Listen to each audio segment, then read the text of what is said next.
Hello everybody and welcome to Jargus Ranger Review. This time we'll be looking at the 20th episode of Dino Charge, Wishing for a Hero. Now we start off with Kendall walking through apparently some sort of construction area outside, but then suddenly one of the rope breaks and something is flying towards her. But then some guy just tackles her down and saves her from getting hit. And he hands her back the things she dropped, including the purple energem. But then he asks to get compensated some money for saving her. At that point, she just shoves him off and says he's not heroic at all. Well, just great. As it turns out, she was never really in danger. It's a stunt being performed by her and the other Rangers near the museum to weed out a heroic candidate to be the Purple Ranger. And they try a few more times, either they being very stupid or just very selfish, each person that saves her, quotation marks. And then Fury is spying on them and discovers that the Energem is now unbonded. And there's a monster named Wishstar there that wants to get free, but Fury just pushes him aside. He doesn't need him. He'll do it himself. More like he wants to stay on Sledge's good side. Speaking of Sledge, we've got a good development here. As Fury reports that Wishstar escaped, and then it says that we don't need him because he knows that the Energem is unbonded. And Sledge gets an idea. He decides to release that one prisoner to be their hero. It's the same one that's been behind that danger solitary confinement door this whole time. You know, the one with the tentacle that grabbed Poisandra a few episodes ago. And just mentioning his name, Heckle, makes everyone back up in fear, even the other monsters inside of the cells. Oh boy, he's gonna be dangerous. So once the door is open, he walks out in chains, and it's a dude. The guy looks human. Of course we know he's not a human. And once Sledge promises freedom in exchange for the Energem, he just smirks it off, and his hands glow blue and just send lightning out and mess things up. Kinda destroys all his guards that were around Sledge. And then this guy makes him a counter offer. He says, we find the gem and be partners and rule the universe together. And further make his point, he uses his lightning to start freeing the prisoners, which other guards have to hold down. Of course, Sledge reluctantly agrees. He kind of forced his hand there. Oh boy, this guy's gonna be a diabolical bastard, isn't he? So there's that. Seems stuff is going on without Sledge even knowing about it. I wonder if there's gonna be a traitor in his midst. Now on planet Earth, they decide to wrap up for a day, try again to find the Purple Ranger, and they all go out walking, and they stop by this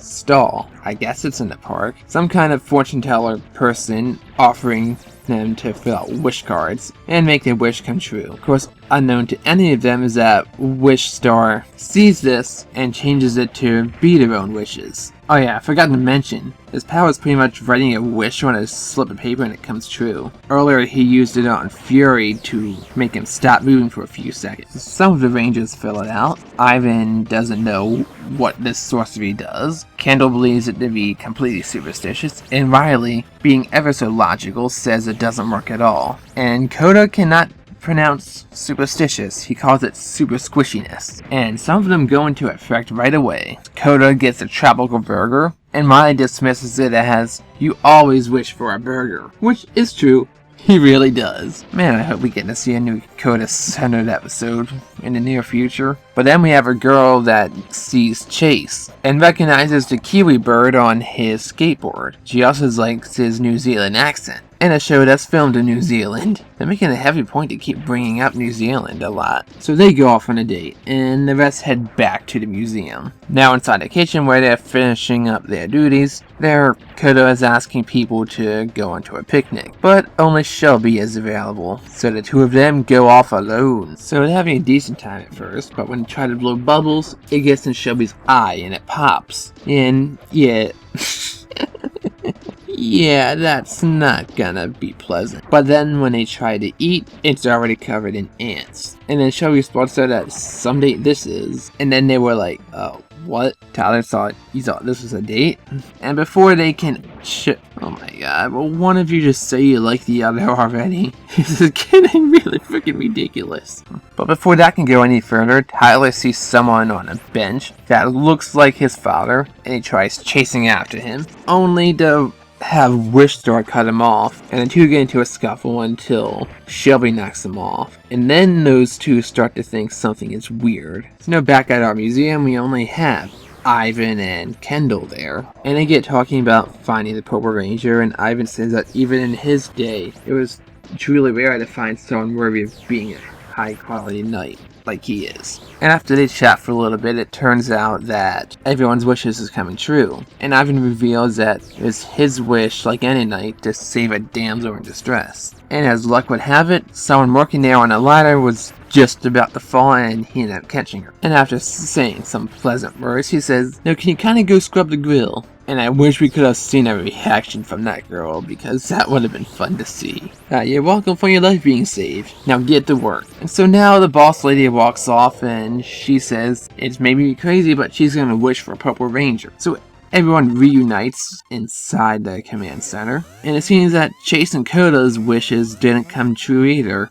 Chase had his heart and his skateboard broken. You'll find another woman soon, I guarantee it. And that burger that Coda ate didn't quite agree with him. So it's quite obvious now that Wish Star is really corrupted Wish Star. Oh yes, no, Ivan is having back pain from when he caught that girl. Oh jeez, being a hero is not easy, Sir Knight. So after revealing where Kendall is going, they run off to stop her from filling out that wish card. Unfortunately, she cannot hear them, and she writes it down. And she walks off into the middle of the street where a car is about to hit her, this time not being staged, but then someone comes and grabs her out the way and tells her to be careful. Unfortunately, that person is our Heckle. Now when he walks away, she gets his attention and says she wants him to hold something for her. And he puts on a good act, and he just says, "Oh, alright." And just before he can touch it, Wish Star attacks, and the Rangers have to fight him. And for Heckle, you can see he's ready to fight because his hand starts glowing blue, and he's about to blast his ass. But he stops and runs away behind the corner because he knows that he ain't going to blow its cover now with the Rangers there. Not for his plans, at least. So in the midst of all the chaos, Fury gets the Energem while the Rangers fight our stupid monster. I mean, he does a few wishes to make the Rangers fall and their attacks miss, but that's it. Because then he runs out of cards and can't fight back anymore. And the Rangers waste no time, they just use all their combining attacks. Well, combining weapon attacks, And the Rangers don't waste a second, they use all their combining weapon attacks. And they don't do it flashy either, they do it in real time. And it's really badass seeing Tyler using the Dino Spike to do like a 3-hit combo to destroy him. And Sledge of course makes him grow big. And the Megazord battle is nothing special. They trade a few quick blows, and then the Vivix Zords, yes, they're being called Zords now, the giant Vivix things, grab hold of the Megazord. But Ivan swoops in using the Terror Zord and knocks him off, to which point the Rangers quickly finish it in like one finishing blast. This thing disappoints me a lot about these Megazord battles lately. They're over almost as soon as they start. I mean, this one lasted probably a minute at the longest if I timed it. It's like they're putting all the energy into building up the story of the individual episodes, which isn't bad, but it makes the climax here a lot less enjoyable to watch. It just feels like they rushed the whole scene to me. Now in space, Heckle comes back to celebrate his partnership with Sledge, but he blows him off, saying that Fury brought him the Energem, not him, even though Heckle did provide the distraction needed to give Wish Star the opportunity, then blast it away from them. But that's petty details. So they're both facing away from each other, till Heckle starts charging his own blast to hit Sledge, saying he didn't want it to come to this. But Sledge has a new weapon, a blaster being powered by the Purple Energem. Now you really see how powerful that Heckle is, because it can compete with the raw power of an Energem for a few seconds before it gets blasted back into its cell. Like, holy crap. We're in for something big now. Now back in the command center, Keeper gives the Rangers a quick lesson that wishes are truly fulfilled through perseverance, basically, not just by them having come true, which they don't always do come true on their own. And then Riley, our logical master, who never made a wish, decide that they need to take to fight the Sledge, because he's going to come to Earth looking for the Rangers to fight. So they're going to go and attack his spaceship before he can do damage to the Earth. And now our episode ends. Oh boy, this was a good one. I mean, I don't see many corrupted wish stories anymore, and this is a really nice take on it with our good Ranger characters. And we finally made some progress with that danger cell, and I'm pretty surprised at what it turned out to be, though this may suggest that maybe Heckle has another form that we're not seeing, because there are monsters that pretend to be human for a while. So I hope this is not the last we see of him. And now that Sledge has his own end gem to use for himself, we may finally get to see him in battle, and I can't wait to see that on our next episode. This is definitely a must watch if you've been watching the season at all. I would give it a 10 out of 10. Plus we got to see a further inching development on this Tyler and Shelby relationship that no one wants to commit to yet. Anyway, this was a great episode. I enjoyed it. You should go see it. Go see it so you can be prepared for the next episode. Until then, I'm Jargus Zero, and let the power protect you.